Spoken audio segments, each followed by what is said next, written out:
안녕하세요. 한국문화유산 이야기 강의를 하게 된 방크 이정혜입니다. 여러분은 문화유산 디지털 홍보대사 일기로서 앞으로 한국의 문화유산을 알고 한국을 알리는 활동을 하시게 될 텐데요. 제 강의가 여러분께 조금이나마 도움이 되기를 바라며 강의를 시작하도록 하겠습니다. 여러분은 문화유산 하면 무엇이 떠오르나요? 대부분의 사람들이 지금 사진에서 보시는 것과 같은 거대한 건축물들을 떠올리실 수 있을 텐데요. 첫 번째는 프랑스의 베르사유 궁전, 그리고 두 번째는 이집트의 피라미드, 세 번째는 중국의 만리장성과 같은 유산인데요. 문화유산은 근데 이렇게 유형의 유산만 있는 것이 아니라 무형의 유산들도 있고 또한 자연유산, 기록유산도 있습니다. 그러니까 우리가 다양한 유산을 알고 알릴 수 있었으면 좋겠습니다. 그러면 먼저 유네스코가 지정한 한국의 세계유산을 살펴볼 텐데요. 지금 보여드리는 자료는 2021년 8월 현재의 한국의 유산으로서 세계유산으로 등재된 유산입니다. 한국은 유형유산의 15개, 문화와 자연을 포함하고요. 무형유산으로는 21개, 그리고 기록유산으로는 16개의 유산이 등재되어 있습니다. 그런데 이 유산들끼리 서로 연관이 있는 유산들도 있어요. 예를 들면 해인사 장경 판전 같은 경우에는 1995년에 유산으로 등재가 되었거든요. 그런데 기록유산에 보면 고려대장경판 그리고 재경판이라는 유산이 있어요. 이 해인사의 장경판전은 이 고려대장경판, 이 경판을 보관하고 있는 건물이거든요. 그러니까 이 고려대장경 그 판과 그 판을 보관하고 있는 판전이 같이 각각 유형유산 그리고 기록유산에 등재되어 있는 거죠. 또 하나로 볼 수 있는 건 종묘와 종묘제례악을 들 수 있는데요. 종묘는 조선 왕조의 왕들의 위패를 모시고 제사를 지내는 곳이죠.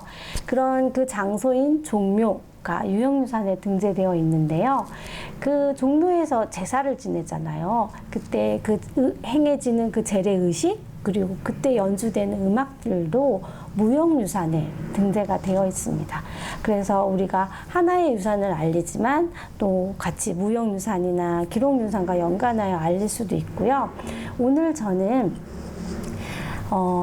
유형유산으로 문화유산에 등재되어 있는 창덕궁과 한국의 갯벌, 그리고 김장, 그리고 직지 이렇게 4개의 유산을 살펴보면서 한국의 다양한 유산들을 여러분들께 같이 소개해 드리고 싶습니다. 먼저 한국의 자연유산을 살펴보면요. 2021년 7월 그러니까 지난달에 등재된 따끈따끈한 유산인데요.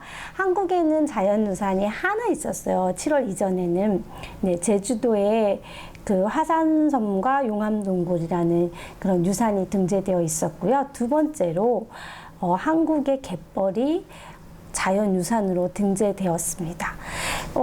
여러분들 다 한 번씩 추억이 있으실 거예요.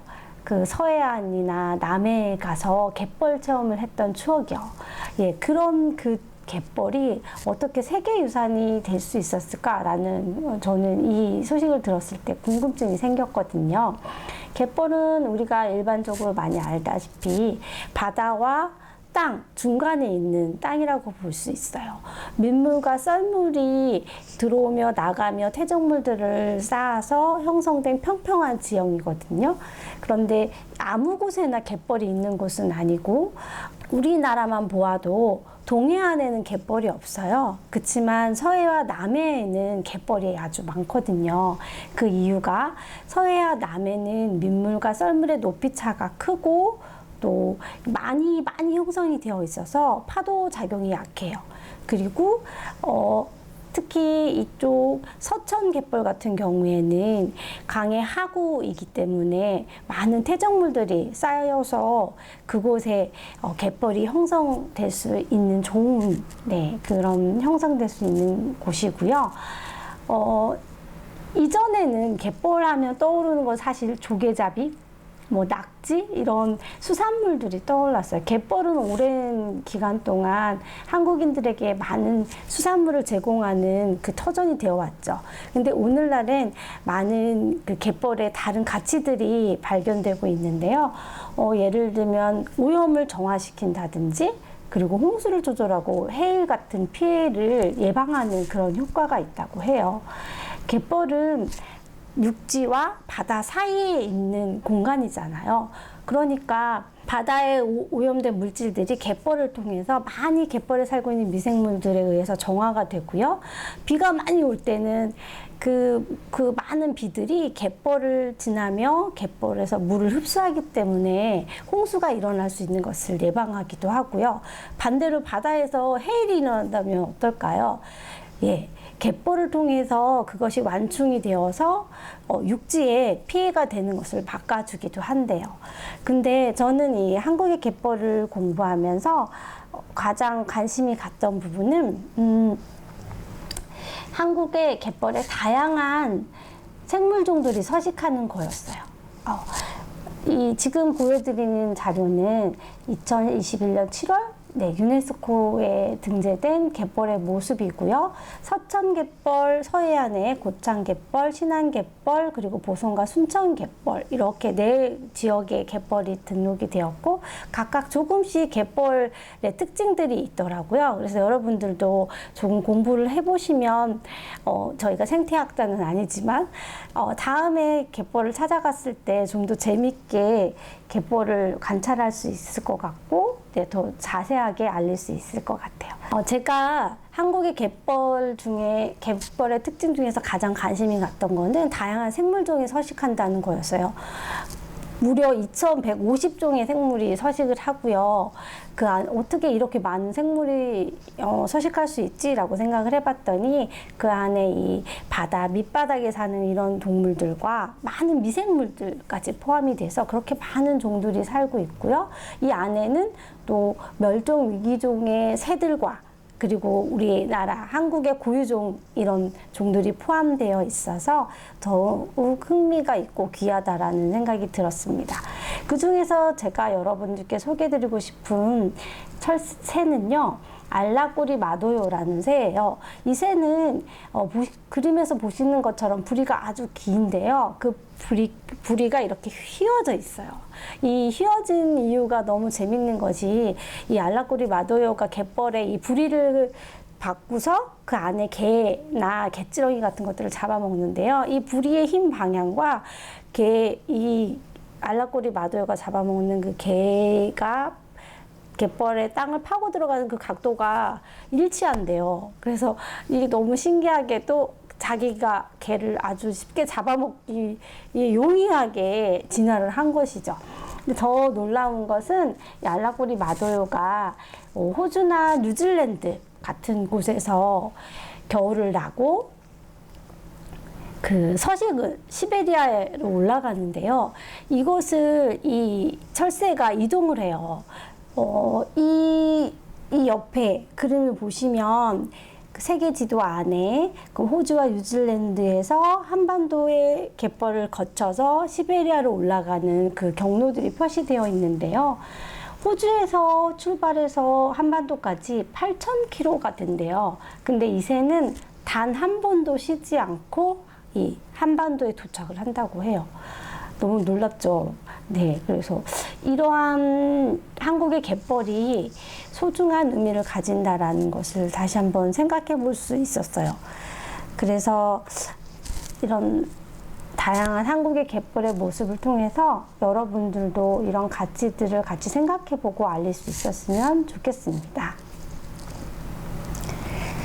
여러분들께 제가 문화유산을 하나씩 유산들을 소개시켜 드릴 때마다 활동들 하나 권유 드리고 싶은 활동들이 있는데요. 먼저 한국 문화유산 홍보 영상 만들기에 도전해 보시라고 권해드리고 싶어요. 방크에서 다양한 영상을 통해서 한국을 알리는 활동을 하고 있거든요. 그런데 아직 갯벌에 대한 영상은 없어요. 그러니까 여러분들이 아마 만드신다면 방크현 최초의 영상이 되지 않을까 하는 생각이 들고요. 또 디지털 홍보 대사이니만큼 가장 쉽게 소통할 수 있는 게 영상인 것 같아요. 요즘에는. 그래서 꼭 영상을 만들어서 알리는 활동을 해보셨으면 좋겠다라는 말씀을 드리고요. 두 번째로 소개드릴 문화유산은 창덕궁인데요. 여러분, 창덕궁 영어로는 창덕궁 팰리스 컴플렉스라고 소개하고 있고요. 1997년에 등재가 되었어요. 저희가 창덕궁을 외국인들이 읽을 수 있도록 로마자로 변환해서 표기를 하는데요. 그 로마자 표기하는 걸 하나하나 하기가 너무 힘들잖아요. 그래서 여러분들께 팁을 드리자면 한국어 로마자 자동 변환해주는 프로그램들이 있거든요. 네이버에서 검색해 보셔도 좋고, 제가 여기 하단에 적은 이 링크를 따라가시면 변환이 쉽게 될 수 있으니까 여러분들이 이용해 보시면 좋을 것 같아요. 그래서 그럼 창덕궁 이야기를 조금 해볼게요. 창덕궁은 조선시대에 세운 궁궐이죠. 경복궁의 동쪽에 세워졌다고 해서 동궁이라고 부르기도 했는데, 이 창덕궁은 원래는 경복궁의 이궁으로 세워졌지만 가장 오랜 기간 동안 조선의 왕들이 거처하며 정사를 살폈던 사실상 법궁의 역할을 가장 오래 한 궁궐이에요. 여러 건축물들이 있고요. 유명한 후원이 있습니다. 그런데 여러분들 좀 궁금하시지 않은가요? 왜 창덕궁이 세계문화유산에 등재되었을까? 그것은 등재 기준을 살펴보면요. 우리나라 궁궐 건축의 창의성을 가장 잘 보여준다고 해요. 창덕궁이. 그럼 우리나라 궁궐 건축의 창의성이 뭘까요? 그건 자연과 조화인데요. 다음 그림을 보시면 설명을 드리면 조금 더 이해를 쉽게 하실 수 있을 것 같아요. 경복궁과 창덕궁의 배치도를 볼 수 있는 그림이고요. 경복궁의 정문은 광화문이죠. 그 광화문을 지나서 근정문을 지나서 근정전, 경복궁의 가장 주된 건물인 근정전이 나오고요. 그 뒤로는 사정전, 강령전 이렇게 왕과 왕비의 개인 공간들이 나오죠. 반대로 그 옆에를 보시면 이건 창덕궁의 배치인데, 여러분 창덕궁의 정문이 어딘지 아시나요?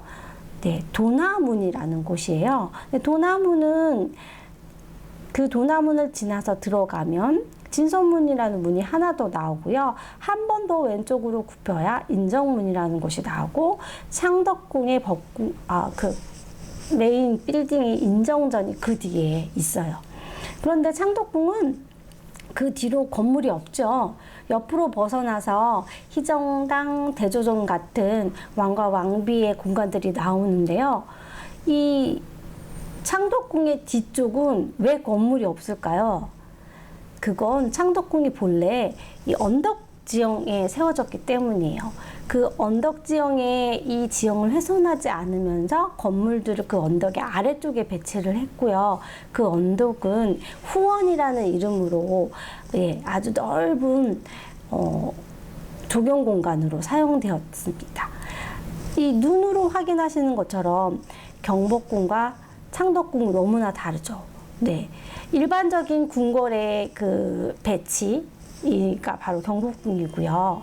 이건 동서양의 모든 궁궐들이 다 이렇게 배치를 하죠. 하지만 창덕궁은 독특하게 자연과 조화를 이루며 배치된 이 배치가 한국의 궁궐 특징을 보여준다는 것이죠. 그래서 창덕궁이 세계문화유산에 등재되어 있는 이유이기도 합니다. 창덕궁의 다양한 모습들이고요. 여러분들 이 창덕궁을 꼭 가보셨으면 하는 마음이 들어서 여러분들에게 두 번째 활동으로 추천을 드리는데요. 한국문화유산을 방문해보기. 우리가 창덕궁을 가보고 알리는 것과 안 가보고 알리는 것이 정말 많이 다르겠죠. 그래서 우리가 먼저 우리 유산을 방문하고 자주 찾고 그런 경험해보고 그런 것들을 또 실제로 알릴 수 있는 그런 활동이 훨씬 더 호소력 있고 친근하게 다가갈 거라고 생각이 들고요.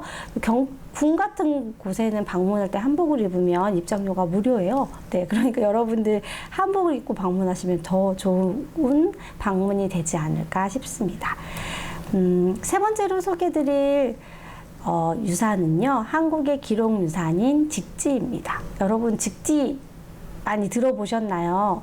직지 원래 이름이 되게 긴데 등록되어 있는 정식 이름은 불조 직지 신체 요정. 이 가운데 직지라는 그 말을 따서 저희가 줄여서 직지라고 부르기도 하고요. 원래는 상학원이 있었다는데 지금은 학원만 있습니다. 방크는 오랫동안 직지를 알리는 활동을 했었는데요. 이 직지.plkorea.com에 가시면 다양한 직지와 관련된 자료들을 보실 수 있고 그걸 통해서 알리는 활동을 하실 수 있는데요. 저희가 조금 생각을 해봤으면 좋겠어요.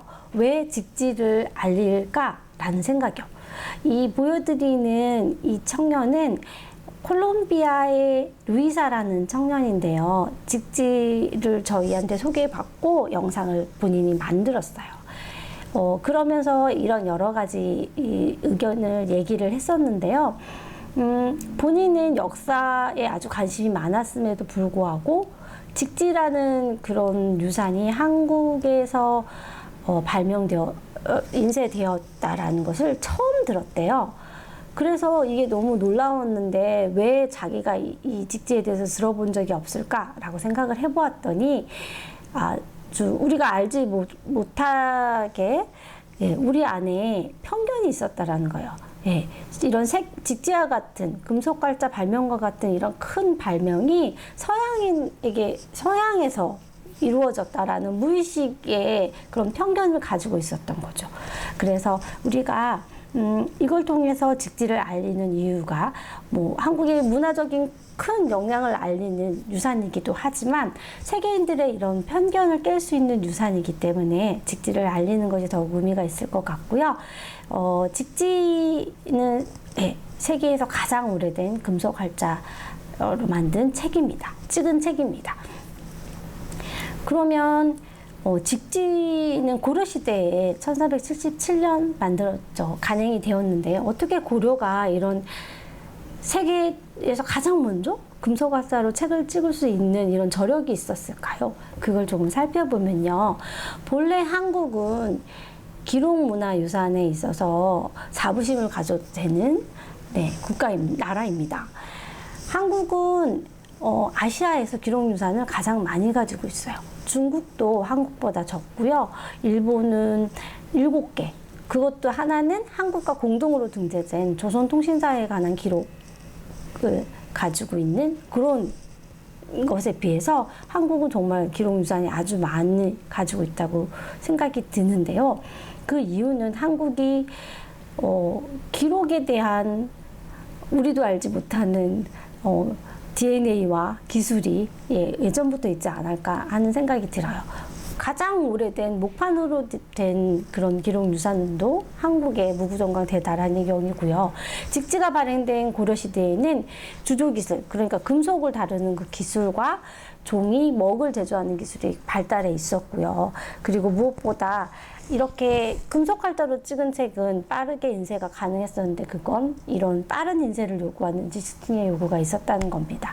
이런 고려의 금속 활자 기술은 조선으로 이어져서 더 발전을 했고 정말 많은 금속 활자가 주조되었고 우리의 세계적인 기록유산인 또 하나의 세계적인 기록유산인 조선왕조실록도 금속 활자로 인쇄될 수 있었습니다. 그리고 여러분 이 직지가 인쇄된 청주에 유네스코의 국제기록유산센터가 건립됩니다. 2023년에. 네. 그래서 오래전부터 이렇게 이어져 왔던 우리의 기록유산이 이제는 세계의 기록을 함께 지키는데 기여해 나가는 것 같아서 더 의미가 있다고 생각이 들고요. 여러분들께 소개해드릴 활동으로는 카드 뉴스를 만들어 보는 것이에요. 보여드리는 카드 뉴스는 아프리카의 짐바브웨라는 대짐바브웨라는 그 유적과 직지의 유적을 비교해서 소개하는 카드 뉴스인데요. 카드 뉴스 또한 이미지로 또 짧은 글로 복잡한 이야기들을 쉽고 간결하게 전할 수 있어서 디지털 홍보에 아주 좋은 형태인 것 같고요. 특히나 이 세계적인 유산과 한국의 유산을 같이 비교하는 것이 좀 더 의미가 있을 것 같다라는 생각이 들었습니다. 그래서 대짐바브웨 유적과 직지 유적을 같이 비교해서 알리는 그 유산들을 알리는 카드 뉴스를 여러분께 소개를 드리고요. 그다음 마지막으로 여러분께 소개드릴 유산은 김장입니다. 김치를 담그고 나누는 문화. 2013년에 등재가 되었는데요. 최근에 한국의 김치를 중국의 것이라고 주장하는 그런 이야기들이 나와서 저희가 많이 속상해하고 있잖아요. 그럴수록 우리가 우리의 문화를 자연스럽게 활발하게 알리는 활동이 필요할 것 같은데요. 김장이 2013년에 한국의 무형유산으로서 세계유산에 등재가 되었습니다. 그럼 김장을 조금 살펴보면요. 김치가 아니에요. 김치를 담그는데 저희가 많이 담그죠. 특별한 때. 네, 겨울을 앞두고 아주 많은 김치를 담급니다. 이 문화 자체를 김장이라고 하는데요. 김장을 통해서 김치를 소개할 수도 있고 또 이 김장이 가지는 독특한 그런 특징들이 있어요. 너무 재미있어서 여러분들께 소개를 드리자면 한국인들이 있는 곳에는 김치가 있잖아요. 김장을 좀 넓게 봐서 김치를 담그는 것이라고 하면 그것이 뭐 아프리카에 있든 유럽에 있든 미국에 있든 어디에 있든 한국인이 있는 곳이라면 김치를 뗄 수 없고요.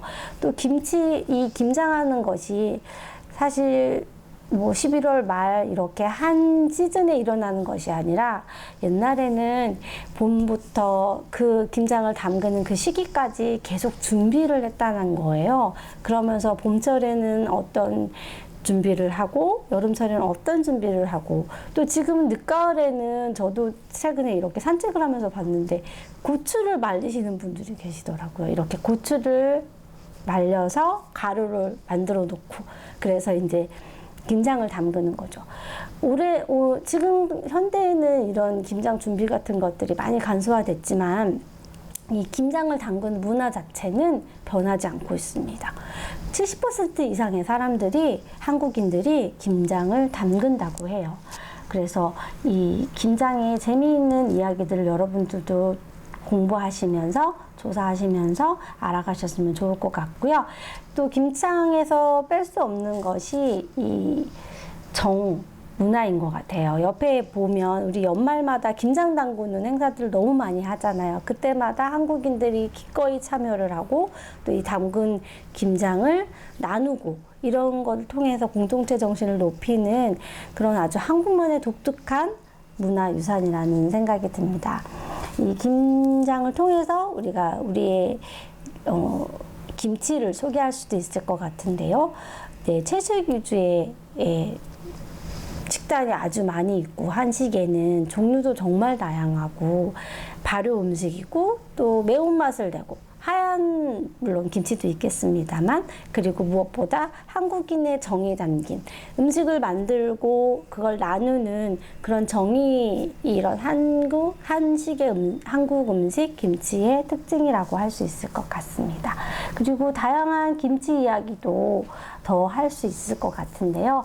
우리 한국인들은 웃을 때 김치 하며 웃고 또 김치를 담그는 독특한 그 온기를 통해서 김치의 그 온도 맛이 유지된다고 하잖아요. 그리고 김치와 냉장고 그리고 김치와 평등이라는 이 이야기는 제 친구가 해준 것인데요. 김치는 참 평등한 음식인 것 같다. 아니 그게 무슨 말이냐 라고 제가 물어봤더니 김치는 가난한 사람이나 부자인 사람이나 모두 한국인들이 먹지 않느냐라는 얘기를 해주더라고요. 뭐 큰 파티에서도 작은 나 혼자 먹는 밥상에서도 우리는 항상 김치를 먹잖아요. 그런 의미에서 김치가 되게 의미 있는 음식이 또 될 수 있을 것 같다는 생각이 들었고요. 마지막으로 여러분들에게 제안하는 활동은 문화를 지키는 문화 만들기라는 이야기를 하고 싶은데요. 지금 보여드리는 이분은 간송 전영필이라는 분이에요. 이분은 문화 보국, 그러니까 문화를 지켜서 나라를 지킨다라는 의미를 가지고 그걸 직접 실천하신 분인데요. 일제강점기에 태어나셨고 양가 모두 굉장한 부자였는데 그 돈을 모두 한국의 문화유산을 지키는 데 사용하셨어요. 그래서 실제로 우리가 간송미술관이라고 하는 그곳은 이분이 그렇게 수집해서 보호한 한국의 문화유산이 있는 곳인데요. 거기에 가면 훈민정음, 그리고 뭐 동국정음, 이런 아주 희귀한 국보들과 청자들, 그리고 보물들이 다 이 간송이 지켜낸 한국의 문화유산이었습니다. 어떤 분이 방크의 활동을 보며 문화를 지키는 활동을 하고 있다. 그런 문화를 또 만들어가는 것이 멋있다라는 말을 했는데요.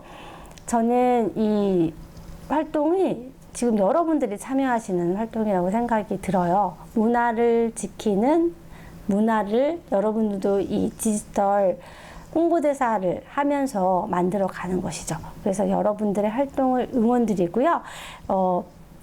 다양한 자료들이 방크에 오시면 있으니까 뭐 창덕궁의 사진이라든지 그런 것들 방크의 플리커, 유튜브 영상 이런 것들 참고하셔서 여러분들도 여러분만의 한국 문화유산 이야기를 만들어 가셨으면 좋겠습니다. 여러분의 활동을 응원합니다. 강의 들어주셔서 감사합니다.